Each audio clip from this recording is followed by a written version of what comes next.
Hello everyone. এখন আমি দাঁড়িয়ে আছি আম্বরখানা, যাব রাতারগুল। আর এখান থেকে কীভাবে যাবেন বিস্তারিত বলে দিচ্ছি। তো আম্বরখানা থেকে একটু সামনে হেঁটে গিয়ে একটা সিএনজি স্টেশন পাবেন। ওইখান থেকে আপনি দুপাগুলের রাস্তায় উঠবেন। আপনারা চাইলে রিজার্ভও যেতে পারেন, সেই ক্ষেত্রে আপনাদের কস্টিংটা একটু বেশিই পড়বে। তো আমি উঠে পড়লাম দুপাগুলের উদ্দেশ্যে সিএনজিতে। পাশে দুজন ছিল মুরব্বি। আমি বরাবরই সাইডে বসি, কারণ এ রাস্তার চারপাশের পরিবেশটা দেখে যাই, আমার ভালো লাগে। কারণ সিলেটের সচরাচর আম্বরখানা সাইডে গেলেই মানে বাহিরে যেতে হলেই দেখবেন চায়ের বাগান, এটা ছিল স্টেডিয়াম। আর চা বাগানগুলো এত সুন্দর লাগে, আসলে যতই দেখি আমার দেখতেই ভালো লাগে। কার কেমন লাগে জানি না। তো এখন শীতের সিজন, পর্যটনের সংখ্যা অনেক বেশি। আর আমরা বিরিজস কোম্পানি থেকে পিকনিক স্পন্সর পেয়েছিলাম। তো এই উদ্দেশ্যে যেহেতু পিকনিকটা সিলেটেই ছিল, তো আমরা সিলেটে যে যার মতো ঘুরে নিয়েছিলাম। এখানে সিলেটের ঘোরার সবচেয়ে মজার মানে সিজন হচ্ছে এই শীতকাল।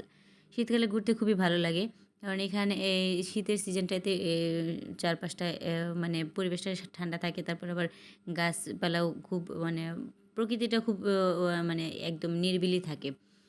যাই হোক, আমরা যাচ্ছি এখন রাতারগুলের উদ্দেশ্যে। তো আপনি আম্বরখানা থেকে দুপাগুলের একটা সিএনজিতে উঠে নেবেন।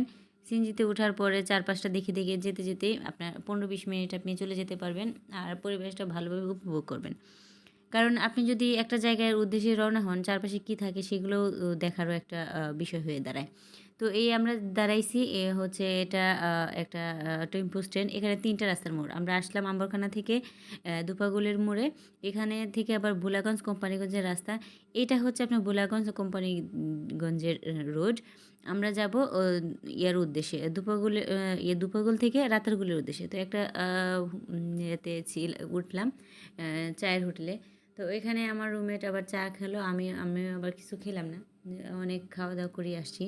তো আমরা শেষ করে আমি দাঁড়ায় আছি সিএনজির জন্য। হ্যাঁ, এখানে একটা কথা আপনারা মাথায় রাখবেন, অবশ্যই দামাদামি করে নেবেন। চাইলে রিজার্ভও যেতে পারেন, আর চাইলে লোকালও যেতে পারেন।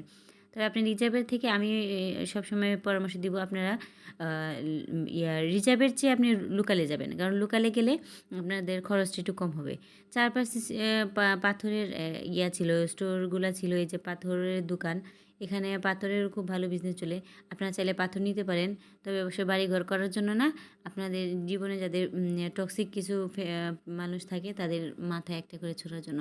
তো পাথর ছোড়া শেষ করলে আমরা দেখতে পাবো লাল নীল সবুজ গাছপালা।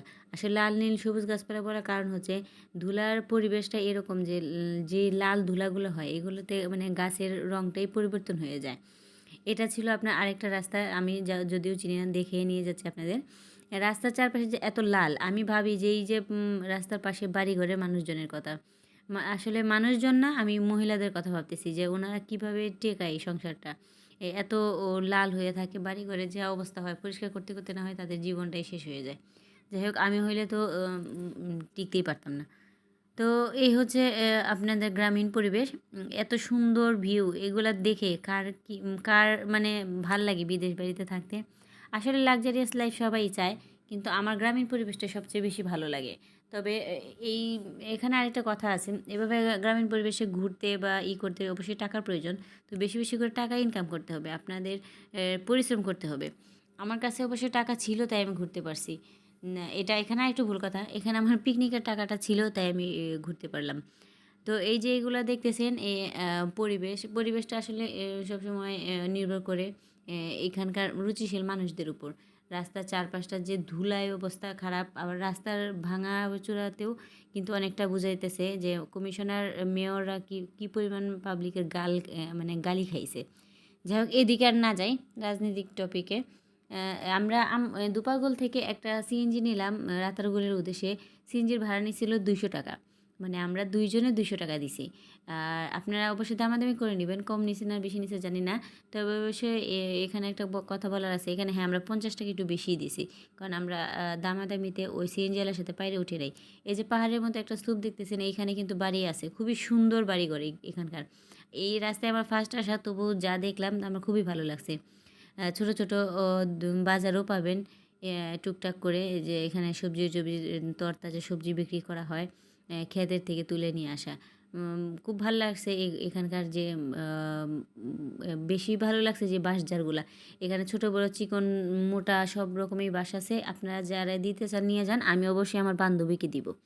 তো যাই হোক আরেকটু ইয়ে করি যে এই যে সামনের একটা বাজার দেখতে পাবেন, এখানে হচ্ছে মটর ঘাট কি জানি মঠঘাটের একটা বাজার। যাই হোক আমি নামটাও আবার মানে ভুলে গেছি। টুকটুক করেই আমরা চলে যাচ্ছি যে রাতারগুলের উদ্দেশ্যে। তো এই রাস্তাটা এত সুন্দর ছিল, এখানে দুইটা রাস্তা, আপনি চাইলে এই রাস্তা ধরে আবার জাফলংও যেতে পারবেন। জাফলং হরিপুরের এই সাইডেও আপনারা উঠতে পারবেন। তো আপনারা বাহির থেকে যারা আসবেন অবশ্যই লোকালে আসবেন।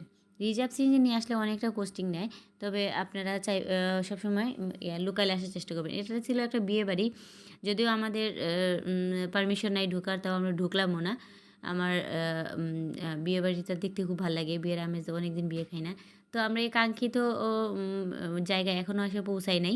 আমরা আসছি মূলত এখানে, যেখান থেকে আমরা নৌকাটা নিব। এসিন যেটা আমরা এখানে পার্কিং করে রাখবো, যেহেতু আমরা রিজার্ভ আসছি, এখানে ওনাকে ছেড়ে দিব। তো ছেড়ে দেওয়ার হতে আরেকটা কথা, এখানে গাড়ি পাওয়াটা একটু কষ্ট হয়। লোকালে উপর থেকে, রাস্তার উপর থেকে লোকালে যাওয়া যায়, তবে লোকালে গেলেই ভালো হয়। তো ওনার সাথে আমরা দরদাম করে আসলাম যে যেহেতু আমরা 2 ঘন্টা 1.5 ঘন্টার মধ্যে চলে আসব, তো উনি যেন থাকে। তো আমরা এখান থেকে এই যে নৌকার একটা টিকিট করলাম। নৌকার টিকিটটা আমাদের কাছ থেকে নিছে 780 টাকা। নৌকার ভাড়া 780 টাকা নিছে। আর এখানে নৌকাগুলো সিরিয়ালে ছাড়া হয়, যেভাবে সিএনজি বাস সিরিয়াল মেনটেন করা হয়, নৌকারও ক্ষেত্রেও ঠিক সেম। তাই এখানে এই যে ধানের সিজন শেষ, অগ্রহায়ণ মাসের পরে যেহেতু এটা পৌষ মাস চলতেছে, ধানের সিজন শেষ, এখানে ধান থাকে। আর সেই জন্য খোলা মাঠের মতো দেখাইতেছে। তো আমরা এখন এই যে নৌকাটা নিলাম, এই নৌকাতে আমি উঠবো। তো আমার এই যে নৌকার যে মাঝি, উনি একটু বয়স্ক, উনি বলতেছেন মামুনি সাবধানে ওঠো। উনি ভাবতেছে মনে হয় আমরা বাহির থেকে আসছি, আসলে আমরা তো সিলেটেরই। উনি বুঝে নাই। তো যখন আমি ওনার সঙ্গে সিলেটের ভাষায় কথা বলতেছি যে না চাচা আমরারই তো অভ্যাস আছে, ফরতাম নাই, তখন তাই না আমার কইতেছে তা মাইগো তুমি সিলেটের নি, আমি কই জি আমিও সিলেটের। তো কাকাও আমাদের সাথে খুব মজা করতেছে, উনি একটু রসিক মানুষ ছিল, উনি বুঝাইতেছে কীভাবে কোথেকে আসলে আমাদের টাকা পয়সা সেভ হবে, বা কখন আসলে আমাদের এই সিজনে এই মানে এই পরিবেশটা আরও সুন্দর হবে। উনি আমাদের সব কিছু বুঝাই দিতেছে। আসলে আমি একটা জিনিস বুঝলাম যে যদি আমি ওনার সঙ্গে সিলেটের ভাষায় না কথা বলতাম, তাহলে উনি হয়তোবা এতটা ভাবে মিশতো না, বা এত তথ্য আমাদের দিত না। আসলে আমি সিলেটের কথা মানে সিলেটের ভাষায় কথা বলাতে উনি সহজে আমাদের সাথে মিশে যায়, আমাদের অনেক তথ্য দিতেছেন। তো এই যে গাছগুলো দেখতেছেন, এইগুলা সম্পূর্ণ অর্ধেকটা পানির তলে ডুবে থাকে। সেটা হচ্ছে আগস্ট আর জুলাই আগস্টের সিজনে। এখানে যে পানি দেখতেছেন, এখানে খুবই পরিমাণে কম পানি, প্রায় মনে হয় মেবি কোমর সমান হতে পারে। তো এই গাছগুলো সম্পূর্ণ থাকে মানে পানির তলায়। তো আমরা এই যে মেন স্পটে চলে আসছি, এটা হচ্ছে রাতারগুলের মেন স্পট। এই যে গাছগুলো দেখতে পাইতেছেন জুলাই আগস্টের দিকে, এই গাছগুলো সম্পূর্ণ সবুজ থাকবে, আর আপনাদের পানিতে টইটুম্বুর থাকবে। এখন পানিটা গোল্ডেন কালারে দেখাচ্ছে, তখন থাকে নীল কালারের মিঠা পানির এই এই যে এই নদী বলবো না কি বলবো আমি জানি না, এই যে পানিটা এটা হচ্ছে এখন মিঠা পানি। এই কালারটা চেঞ্জ হয়ে যায় যখন জুলাই আগস্টে আসে, সিজনে আসে। এখানে অবশ্যই মাছ আছে। বন অধিদপ্তরের আওতায় এই যে গাছগুলো দেখতে পাচ্ছেন, এগুলো সম্পূর্ণ সবুজে ভরা থাকবে আর পানির নিচে থাকবে। আপনারা অবশ্যই সিজনে আসবেন, তাহলে এই সৌন্দর্যটা উপভোগ করতে পারবেন। আর এটা সম্পূর্ণই একটা সরকারি প্রজেক্ট, এটা যেখানে এখানে সরকারের আওতায় এটা। যেহেতু আমরা এই যে নৌকা ভাড়া করে আসছি, আবার ট্যাক্স এগুলা সব বন অধিদপ্তরের আওতায় যায়। আর এখানে আসলে এক নৌকা যখন আপনি ভাড়া করবেন, তখন একটা গানের লুকও পাবেন। আমরা যেহেতু গান নিয়ে নেই, গানের মানুষ নিয়ে নেই, আলাদা চার্জ দিতে হয়। তো আমরা চাইছিলাম অনেকটা মানে সেফটি চলার জন্য, মানে টাকা পয়সা অনেকটা সেভ করার জন্য। তা আমরা এই যে মূল স্পটেই চলে আসছি, এর বাহিরে আর কিচ্ছু নাই। আমরা এখন নৌকা থেকে নেমে এই যে গাছপালা দেখা যেতেছে, এর ভিতরে যাব, কিছু ছবি টবি তুলবো, ঘুরে চলে আসবো। এখানে নৌকা পার করলে তারপর দেখা যাবে অনেক মানুষ, যদিও আমরা একদম পারে যাই নাই।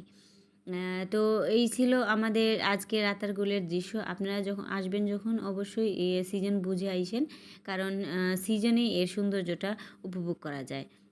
আমরা আসছি অফ সিজনে, যেহেতু এটা পিকনিকের একটা সময় চলছিল, যেহেতু ট্যুর দিতেই হবে, তো যেই জায়গাটা দেখি নাই সেই জায়গাটা দেখার খুব ইচ্ছা ছিল। রাতারগুল আমি দেখি নাই, আমি যদিও সিলেটে থাকি তারপরেও এই ফার্স্ট আসা, তবু চেষ্টা করবো ইনশাল্লাহ সিজনে আসার। যদিও বেবিটা একটু ছোট, সিজনে আসলে হয়তো বা বেবিও আসবে, তবে হয়তো বা ও বেবিটাও মানে পানিতে আর নামতে পারবে না বা ভালো করে এনজয় করতে পারবে না, তবুও আসবো, চেষ্টা করবো ইনশাল্লাহ, কারণ ঘুরতে আমার ভালো লাগে। আমিও চাই অ্যাডভেঞ্চার আমার বাচ্চাটাও নিক, আর সব কিছুর সাথে পরিবেশের সাথে পরিচয় হোক। আর পরিবেশের সাথে পরিচয় হওয়া মানে জ্ঞান বৃদ্ধি করা, আর জ্ঞান অর্জন করাই মানে জীবনে অনেকটা সাফল্য অর্জন করা আমি মনে করি।